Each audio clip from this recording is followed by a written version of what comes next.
యానికి సోపానం. ప్రయత్నం చేస్తూనే ఉండాలి, కర్మలు చేస్తూనే ఉండాలి.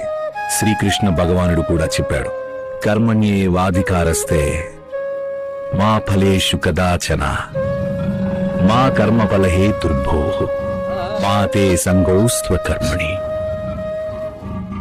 అంటే మీ ధర్మాలని ఆచరించుటకు కర్మలు చేయాలి, ఫలితం మీద దృష్టి పెట్టి కర్మలు చేయకూడదు. ఎందుకంటే ఫలం పొందటం నీ చేతిలో లేదు, కేవలం కర్మలు చేయటం మీదే నీకు అధికారం ఉంది.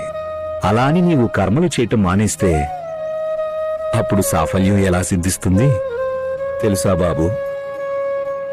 జీవితంలో మనిషి ఎప్పుడూ ఒంటరివాడు కాదు, మన వెంట సదా ఒకరుంటారు. ఆ ఒక్కరే మన దైవం. అందుకని ఆయన మీద భక్తితో, నమ్మకంతో వెళ్లి పరీక్ష రాయి. ఎప్పుడైతే నీ ఆత్మవిశ్వాసం ఊగిసలాట